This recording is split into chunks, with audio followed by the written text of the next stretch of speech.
అందరికీ నమస్కారం. ఈరోజు మీ అందరికీ నేను వినిపించబోయే కథ మీరు నిజంగా దేవుడండి. రచయిత నండూరి సుందరి నాగమణి గారు. ఇక కథలోకి వెళితే, అర్ధరాత్రి 1 గంట దాటింది. టకటకమని ఎవరో తలుపు కొట్టిన శబ్దానికి మెలకువ వచ్చింది సుబ్రహ్మణ్యానికి. వీధి తలుపు తెరవగానే చల్లటి గాలి రివ్వున కొట్టింది. బయట అరుగు మీద కూర్చొని మూలుగుతున్నాడో వ్యక్తి.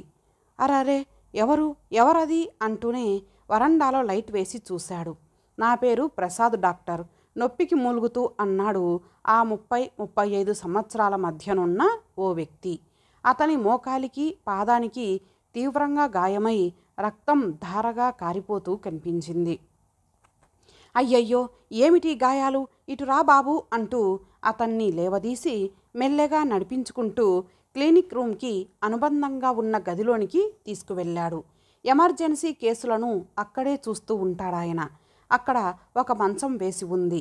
మూల గట్టు మీదనున్న స్టవ్ వెలిగించి వేడి నీళ్లు పెట్టి గాయాలను క్లీన్ చేశాడు. టించర్ వేసి కట్లు కట్టాడు.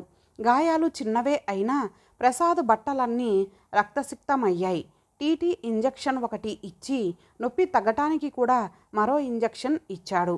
లోపలి నుంచి తన బట్టలు ఒక జత తీసుకువచ్చి ఇచ్చాడు. మొహమాట పడుతూనే పక్కనే ఉన్న బాత్రూంలోకి వెళ్ళి బట్టలు మార్చుకొని వచ్చాడతను. ఏమైనా తిన్నావా? ఆదరంగా అడిగాడు సుబ్రహ్మణ్యం. లేదన్నట్టు నీరసంగా తల ఊపాడు ప్రసాద్. తల పంకించి అక్కడి నుంచి కదిలాడు సుబ్రహ్మణ్యం. 5 నిమిషాల వ్యవధిలోనే కాల్చిన బ్రెడ్ స్లైసులు గ్లాసు నిండా వేడిపాలతో ప్రత్యక్షమయ్యాడు. ప్రసాద్ కళ్ళల్లోకి నీళ్లు వచ్చేశాయి. ఐఎమ్ సో సారీ డాక్టర్, మీకు చాలా శ్రమ ఇస్తున్నాను. అతని గొంతు బొంగురుపోయింది. దీర్ఘంగా నిట్టూర్చాడు సుబ్రహ్మణ్యం. అవన్నీ రేపు మాట్లాడుకుందాము, ముందు తినవయ్యా ప్రసాదు, చాలా ఆకలి మీద ఉన్నావు. మారు మాట్లాడకుండా తినేసి డాక్టర్కి తన 2 చేతులు జోడించి దండం పెట్టాడు ప్రసాద్. అతన్ని పడుకోమని చెప్పి కట్టుకట్టిన కాలి కింద ఎత్తుగా ఒక దిండు పెట్టి బెడ్ ల్యాంపు వేసి ఆ గదిలోంచి వచ్చేశాడు సుబ్రహ్మణ్యం. డాక్టర్ ఇచ్చిన ఇంజెక్షన్ ప్రభావానికి కనులు మూతలు పడుతూ ఉండగా నిద్రలోకి జారుకున్నాడు ప్రసాద్. లేచావా ప్రసాద్, బాగా నిద్ర పట్టిందా? ఉదయం గదిలోకి వస్తూనే పలకరించాడు సుబ్రహ్మణ్యం. అప్పటికే లేచి కాలకృత్యాలు తీర్చుకున్న ప్రసాదు నీరసంగా తల ఊపాడు. డాక్టర్ వెనుకే వచ్చిన పని మనిషి చేతిలోని టిఫిన్ ప్లేటును అక్కడ ఉన్న బల్ల మీద ఉంచి మంచినీళ్ల సీసా ఒక ఫ్లాస్క్ కూడా పక్కనే పెట్టి వెళ్ళింది. సుబ్రహ్మణ్యం ఇడ్లీ ప్లేట్ను ప్రసాద్కి అందించాడు. అతను తినటం పూర్తి చేశాక ఫ్లాస్క్లో ఉన్న కాఫీని గ్లాసులోకి వంచి ఇచ్చాడు. అతను కాఫీ తాగుతుంటే, ఇప్పుడు చెప్పు ప్రసాద్, నువ్వెవరు, ఈ గాయాలేమిటి అని అడిగాడు సుబ్రహ్మణ్యం. కాసేపు మౌనంగా ఊరుకున్నాడు ప్రసాదు. ఆ తర్వాత గొంతు సవరించుకొని, డాక్టర్, నేను ఒక దొంగను అన్నాడు మెల్లగా. సుబ్రహ్మణ్యం ముఖంలో ఏ భావమూ కనిపించలేదు. ఎంత ప్రయత్నించినా నాకు ఉద్యోగం దొరకలేదు. నాకన్నా తక్కువ క్వాలిఫికేషన్ ఉన్నవాడు నాకు రావలసిన ఉద్యోగాన్ని అడ్డదారిలో కొనేశాడు. ఇంటి మీద చేసిన అప్పు కట్టనందుకు అప్పుల వాళ్ళు ఇల్లు వేలం వేసేశారు. మేనమామ కూతుర్ని పెళ్లి చేసుకున్నాను. నాకు ఒక కూతురు కూడా. నేను రైళ్లలో దొంగతనాలు చేస్తూ ఉంటాను. పోలీసులు కానీ ప్రయాణికులు కానీ నన్ను పట్టుకోవాలని వెంటపడాలని ప్రయత్నించినప్పుడు వాళ్ళకి దొరకకుండా క్రిందికి దూకినప్పుడు ఇలా దెబ్బలు తగులుతుంటాయి. వీటిని తగ్గించుకోవటానికి ఇదివరలో చాలామంది డాక్టర్ల దగ్గరకు వెళ్ళాను. కానీ వాళ్ళెవరితోనూ నేను ఒక దొంగను అన్న నిజం చెప్పలేదు. కానీ మీరు ఎలాంటి ప్రతిఫలం ఆశించకుండా, ఎలాంటి వివరాలు అడగకుండా నాకు వైద్యం చేశారు. నా ఆకలి తీర్చారు. మీ మంచితనం చూసి నిజం దాచలేక మీకు ఈ విషయం చెబుతున్నాను. వింటూ మౌనంగా ఉండిపోయాడు సుబ్రహ్మణ్యం. ఏం డాక్టర్, వీడికి అనవసరంగా వైద్యం చేయటమే కాకుండా ఒక రాత్రంతా ఇంట్లో కూడా ఉంచుకున్నానని ఫీల్ అవుతున్నారా? అందుకనే నేను ఏ డాక్టర్కి నిజం చెప్పను. చూడు ప్రసాద్, ఏ మనిషికైనా అనారోగ్యాన్ని తొలగించి ఆరోగ్యాన్ని ప్రసాదించటం డాక్టర్గా నా విధి. అది నా వృత్తి ధర్మం. అలాంటప్పుడు ఎదుటి మనిషి యొక్క వృత్తి ఏమిటి అనేది చూడను నేను, నవ్వుతూ చెప్పాడు సుబ్రహ్మణ్యం. 2 రోజులు గడిచాయి. కాస్త కోలుకున్న ప్రసాదు, ఈరోజు నేను వెళ్తాను డాక్టర్, మీ ఫీజు కింద ఇది ఉంచండి అని 1000 రూపాయలు జేబులోంచి తీసిచ్చాడు. వద్దు ప్రసాద్, మీ పాపకు కొత్త ఫ్రాక్ కొని తీసుకువెళ్ళు. ఈ డబ్బుతో ఒక్క 10 నిమిషాలాగి బయలుదేరు. ఈలోగా నేను నీతో కాస్త మాట్లాడాలి. చెప్పండి డాక్టర్. చూడు ప్రసాద్, నీకు తెలుసు నువ్వు ఎన్నుకున్న దారి అసలు మంచిది కాదని, నీ లైఫ్కే రిస్క్ అని. ఇకనైనా ఆ జీవితానికి స్వస్తి చెప్పవచ్చు కదా అనునయంగా అన్నాడు సుబ్రహ్మణ్యం. ఆ మాటలు రుచించనట్టు అయిష్టంగా తల తిప్పుకున్నాడు ప్రసాద్. నాకు అనుమానం పోలీస్ రికార్డ్స్లోకి నీ పేరు ఎక్కిపోయి ఉంటుంది. ఇప్పుడు రైల్లో దొంగతనాలు చేస్తున్నావు. ఆర్పిఎఫ్ వాళ్లకు దొరికితే ఏం జరుగుతుందో నీకు తెలుసు. అందుకని కదులుతున్న రైల్లోంచి ప్రాణాలకు తెగించి దూకేయటం ఎంత రిస్కు. ప్రసాద్ మౌనంగా ఉండిపోయాడు. సరే, నువ్వేమీ నాలా ఒంటరివాడవు కాదు. నువ్వేమైనా అయితే నీ భార్య పాప ఏమైపోతారు? అదీగాక సంఘంలో నీ భార్య పరిస్థితి ఏమిటి? ఒక దొంగ భార్యగా ముద్ర పడిపోయింది. నా మాట విని ఈ పని మానేసి ఎక్కడన్నా గౌరవంగా బ్రతుకు. ఆ ముద్ర ఇదివరకే పడిపోయింది డాక్టర్. ఇప్పుడు నేను మామూలు మనిషిగా మారాలన్నా మారలేను. ఇప్పుడు నా బేబీని స్కూల్లో చేర్చాలి, డొనేషన్ కట్టాలి అంటే డబ్బు కావాలి. నేను ఏమైపోయినా పర్లేదు, కానీ వాళ్ళు బాగుండాలి. అందుకే ఈ పని ఎంత రిస్క్ అయినా చేస్తున్నాను. అది తప్పు కాదా? ఎవరో ఏదో అర్జెంటు పని మీద డబ్బు తీసుకొని వెళుతూ ఉంటారు. దాన్ని నువ్వు దొంగతనం చేయటం తప్పు కాదా? ఏమో, అవతల ఎవరు ప్రాణాపాయ స్థితిలో ఉన్నారో ఈ డబ్బు వాళ్లకు ఎంత అవసరమో, ఏ పెళ్లి కూతురు పెళ్ళి నీ దొంగతనం వలన ఆగిపోతోందో, ఏ ఇల్లాలి మెడలోంచి నువ్వు కత్తిరించిన గొలుసు ఆవిడను ఎన్ని ఇక్కట్ల పాలు చేస్తుందో, ప్రయాణికులు ముసుగులు పెట్టి ఆదమరచి నిద్రపోతున్నప్పుడు వాళ్ళ దుప్పట్లు జేబులు కత్తిరించి డబ్బు కొట్టేసినప్పుడు, ఆడవారి నగలు కత్తిరించి దొంగిలించినప్పుడు ఇవన్నీ ఎప్పుడు ఆలోచించవా? నో, గట్టిగా అరిచాడు ప్రసాద్. ఎందుకు ఆలోచించాలి డాక్టర్? మాకు తిండి దొరక్క పస్తులున్నప్పుడు మా గురించి ఎవరైనా ఆలోచించారా? నా భార్యకు నొప్పులు వస్తున్నప్పుడు సహాయం చేయమని అర్థిస్తే ఏ పొరుగావిడైనా ఆదుకుందా? అయినా సొమ్ములు వేసుకొని ప్రయాణం చేయవద్దని మీ ఘనత వహించిన ప్రభుత్వం వారే హెచ్చరిస్తున్నారు. సరి అయిన భద్రతా చర్యలు తీసుకోకపోవటం వలననే కదా నాలాంటి వాళ్ళు దొంగతనాలు చేయగలుగుతున్నారు. అయినా ఎవరో బాధపడతారని నేను ఆలోచిస్తూ కూర్చుంటే నా అవసరాలు గడవవు.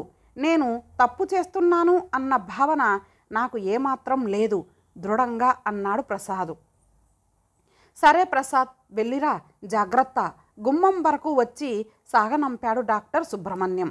ఆ తర్వాత సంవత్సరంలో ఒక 4-5 సార్లు దెబ్బలు తగిలినప్పుడల్లా సుబ్రహ్మణ్యం దగ్గరకు ప్రసాద్ రావటం ఒక అలవాటుగా మారిపోయింది. వచ్చిన ప్రతిసారి ప్రసాద్ను మంచి మార్గంలోకి మారమని, మామూలు జీవితం గడపమని చెప్పటం, దానికి ప్రసాద్ ససెమిరా అనటం జరుగుతూనే ఉంది. సుబ్రహ్మణ్యం దగ్గర చనువు పెరగటంతో ఓ రోజు, నాకు తెలుసులేండి, ఎప్పుడో ఒకప్పుడు మీరే పోలీసులకు ఫోన్ చేసి నన్ను పట్టించేటట్టు ఉన్నారు అన్నాడు ప్రసాద్ నవ్వుతూ. నా వృత్తి వైద్యం చేయటమే ప్రసాద్, దొంగల్ని పట్టివటం కాదు. పట్టించేవాడినే అయితే ఇన్నాళ్ళు ఊరుకుంటానా చెప్పాడు సుబ్రహ్మణ్యం తను నవ్వుతూనే. కొన్నాళ్లుగా ప్రసాద్ రావటం మానేశాడు. అర్ధరాత్రి నిద్ర పట్టక ఏవో మెడికల్ జర్నల్స్ తిరగేస్తూ కూర్చున్నప్పుడు అకస్మాత్తుగా ప్రసాద్ గుర్తు వస్తూ ఉంటాడు. పాపం ఎలా ఉన్నాడో అని ఒక నెట్టూర్పు విడుస్తూ ఉంటాడు. మరో సంవత్సరం తర్వాత ఒక సాయంకాలం సుబ్రహ్మణ్యం క్లినిక్లో రోగులను చూస్తూ ఉండగా ఒక వ్యక్తి చాలా నిస్త్రాణగా దగ్గుతూ లోపలికి వచ్చాడు. మనిషి వంటి మీద గుప్పెడు కండ కూడా లేదు. శుష్కించిపోయి ఉన్న అతన్ని ప్రసాద్గా పోల్చుకోవటానికి అట్టే సమయం పట్టలేదు సుబ్రహ్మణ్యానికి. లోపలి రూంలో కూర్చోమన్నట్టు కనుసైగ చేసి చివరిగా మిగిలిన 2 రోగులను చూసి పంపించి లోపలికి వచ్చాడు డాక్టర్ సుబ్రహ్మణ్యం. ఏమిటయ్యా ప్రసాదు, ఏమయ్యింది? ఇలా అయిపోయావేమిటి? అరే, ఇలా దగ్గుతున్నావేమిటి? ఆరోగ్యం ఇంతలా పాడైపోయే వరకు నిర్లక్ష్యం చేశావా? బాధపడుతూ ఎదురుగా కుర్చీలో కూర్చున్నాడు. డాక్టర్, నాకు చాలా అన్యాయం జరిగింది. నేను లేనప్పుడు నా ఇంటి మీద దాడి జరిగింది. నా భార్యను తీసుకెళ్ళిపోయారు. ఆమె ఎక్కడుందో తెలియదు. నా పాపను మా దూరపు చుట్టాలు తీసుకువెళ్లారని తెలిసింది. ప్రసాద్ చెబుతూ ఉండగానే పెద్ద దగ్గు తెర వచ్చింది. పేగులు చుట్టుకుపోయినట్టు దగ్గుతున్నాడు. దగ్గుతో పాటే అతని నోటిలోంచి రక్తం పడింది. సుబ్రహ్మణ్యం కంగారుగా ప్రసాదుని పట్టుకొని షీలా త్వరగా రా అని నర్సుని పిలిచి క్లీన్ చేయించాడు. ఆ తర్వాత ఒక ఇంజెక్షన్ ఇచ్చి బిస్కెట్లు పాలు ఇచ్చి పడుకోబెట్టాడు. కాస్త ఉపశమనం కలిగిన తర్వాత, డాక్టర్ గారు, పోలీసులకు భయపడి అజ్ఞాతవాసం చేస్తున్నాను.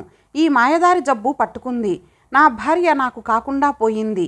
నా బేబీని చూడాలని ఉంది అన్నాడు ఆయాసపడుతూ. నీ భార్యను ఎవరు తీసుకువెళ్లారు?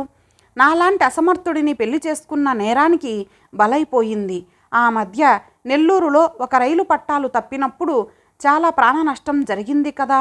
అప్పుడు చనిపోయిన ఒక బిజినెస్ మ్యాగ్నెట్ సూట్ కేసు మాయమైందంట. దాంట్లో కొన్ని కోట్ల రూపాయల విలువ చేసే బంగారు బిస్కెట్లు ఉన్నాయట.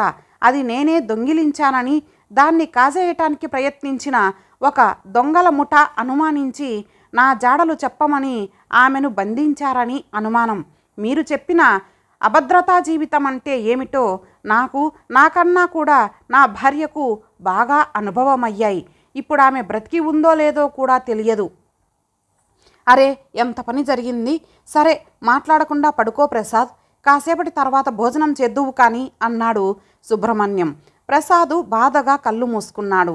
మర్నాడు ప్రసాదు రక్తం, మూత్రం, ఉమ్మి శాంపిల్స్ తీయించి ల్యాబ్కి పంపించాడు డాక్టర్ సుబ్రహ్మణ్యం. అతని అనుమానం నిజమయ్యింది. ప్రసాద్కు క్షయవ్యాధి అడ్వాన్స్ స్టేజ్లో ఉంది. ఆ సాయంత్రం అతన్ని కూర్చోబెట్టి రిపోర్ట్స్ చూపించాడు సుబ్రహ్మణ్యం. నాకు తెలుసు డాక్టర్, నాకు టీబీ అని, ఎక్కువ రోజులు బ్రతకనని. ఒకవేళ ఈ జబ్బు వల్ల కాకపోయినా ఎలాగైనా నాకు మరణం తప్పదు. నన్ను వెదికి వెంటాడి అవతలి ముఠా మనుషులు సఫా చేసేస్తారు.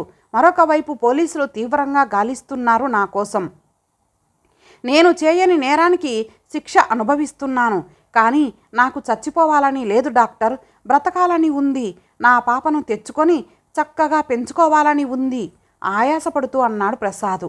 అలాగే ప్రసాదు, నేను నీకు వైద్యం చేస్తాను. ప్రస్తుతం నిద్రకు మందిస్తాను, పడుకో అని ఇంజెక్షన్ ఇచ్చాడు సుబ్రహ్మణ్యం. అతను నిద్రపోగానే పోలీస్ స్టేషన్కి ఫోన్ చేసి, మీరు వెతుకుతున్న దొంగ ప్రసాద్ నా క్లినిక్లో ఉన్నాడు, వచ్చి అరెస్టు చేయండి అని చెప్పేశాడు.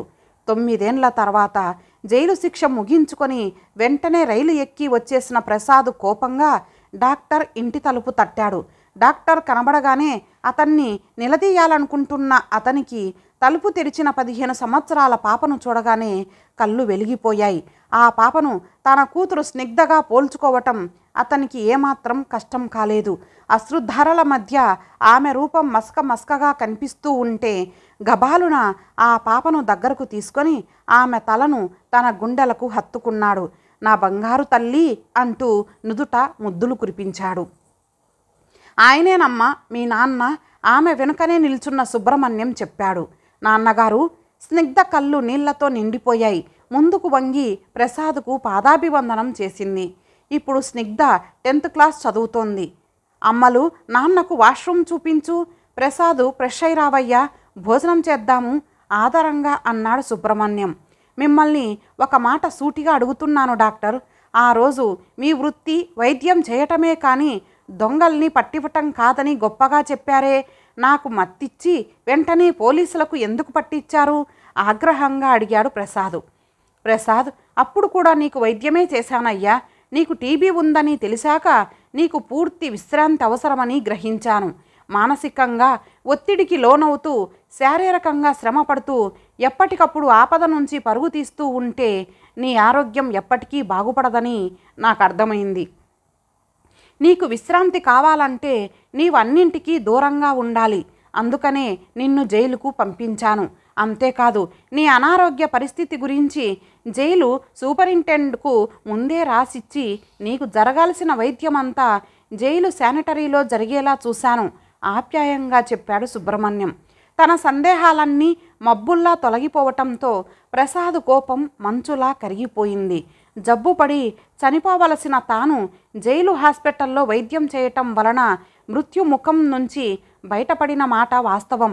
అంతులేని కృతజ్ఞతాభారంతో వంగి సుబ్రహ్మణ్యం పాదాల మీద పడిపోయాడు.